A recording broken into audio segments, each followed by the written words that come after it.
Back off, ape. You don't belong here. This car is HOA property now. Back off, ape. This car is HOA property.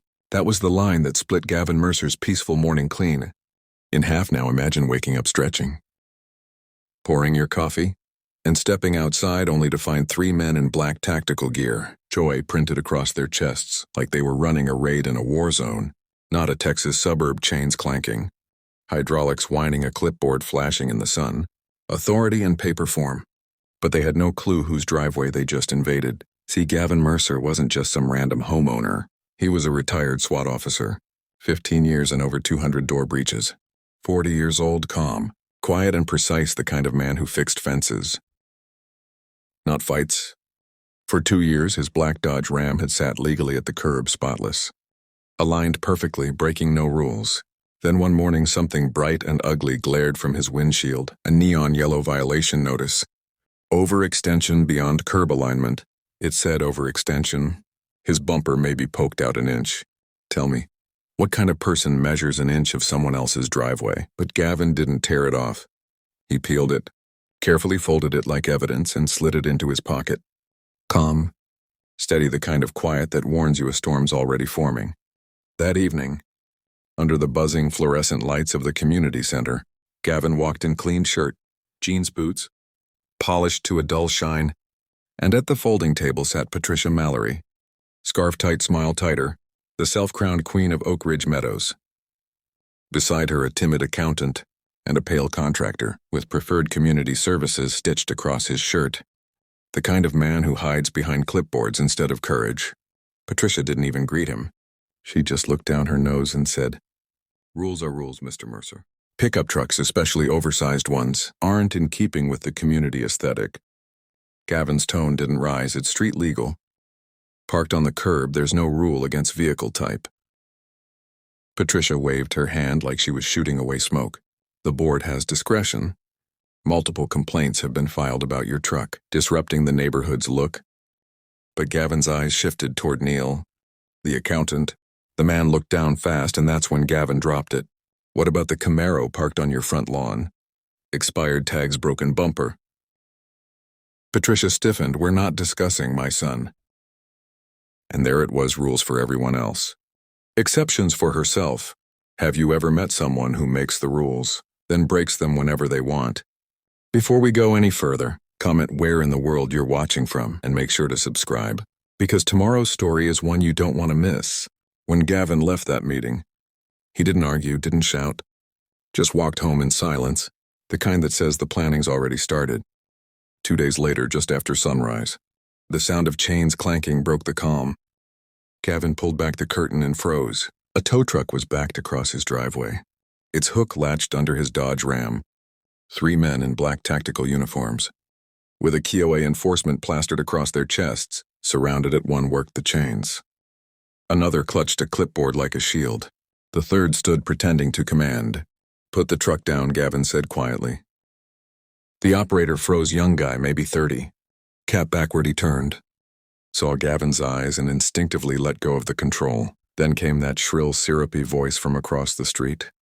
"I warned you, Patricia Mallory." Robe cinched tight, phone raised high, had a recording like it was her Oscars moment. "Now you'll learn what it means to follow the rules." Can you believe she actually showed up to watch it happen? Gavin didn't even look at her. He spoke into his phone, calm. Methodical Alpha 27. Private property breach in progress. Civil escalation likely. Then he hung up, went back inside, poured a fresh cup of coffee, and sat down like nothing happened. Outside, the noise stopped. Whispering hesitation. That eerie quiet of people realizing they just stepped on the wrong landmine. 15 minutes later, a black Chevy Tahoe rolled up. No sirens, no lights, just quiet authority. 3 men stepped out. Posture sharp, calm-eyed. And then came Ryden Shaw, Gavin's old SWAT partner, tall, heavy built with a grin forming under a gray-dusted goatee. "Heard you pissed off. A suburban dictatorship," Ryden joked. "They came for the truck," Gavin replied. Ryden's grin faded as he crouched beside the Dodge. "Flashlight in hand, no damage," he muttered, tapping the clamp. "But this gear not legal, not without a warrant." Meanwhile, another agent flipped through paperwork from the tow truck. "This company's not even registered for residential enforcement." he said, then flipping a second page. Work orders paid from the HOA Park Maintenance Fund. Can you believe that? They funded their little power trip with the playground budget. By the time they finished, Gavin's kitchen had turned into a war room. Scanned invoices, fraudulent fund withdrawals. Digital folders labeled executive stress compensation. Patricia had literally been paying herself stress bonuses. Out of HOA money, Radin handed Gavin a flash drive. You know who to send this to. Gavin nodded 15 minutes later. His Dodge Ram rumbled toward the Rockwell County substation. Detective Harold Klein scrolled through the files, his face hardening. She's been cutting herself checks, he said, and she ordered the tow herself. Paid with HOA maintenance funds. Gavin confirmed. Klein leaned back, then she's finished. By sunset, the street was silent again. Too silent then around the corner. A patrol car followed by a black SUV with government plates. They parked quietly in front of Patricia's house. Gavin watched from his porch. Coffee in hand, Radin stepped out, first pizza, followed by 2 investigators and a financial crimes agent. Across the street, Patricia's blinds snapped shut, but not fast enough. She stumbled to the door.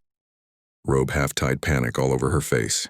I haven't done anything wrong, she blurted. Radin's tone was cool. We've got your finances, 8 months of self-issued payments. Misused HOA funds, unlicensed contractors. You've been signing checks to yourself like a senator. Her mouth opened, then closed. No excuses, no allies. Just silence. The officers moved in, calm, methodical, professional.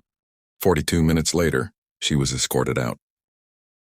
No cuffs, no shouting, just quiet accountability. Gavin never moved. He stood there until the last car left the neighborhood, holding its breath. Then he walked down to the curb and noticed a fresh HOA bulletin, stapled to the community board, open quote, effective immediately. All HOA executive authority is suspended pending investigation. Close quote, no signatures. No apology, just truth. He read it once, then turned back toward his porch. His Dodge Ram sat exactly where it belonged, clean, legal, unmoved, and beside it, the American flag fluttered softly in the wind. Justice had spoken, and silence was its echo. If you believe real justice doesn't need noise, just proof and persistence, hit that like button and subscribe, because tomorrow's story might just remind you that silence can be the loudest victory of all.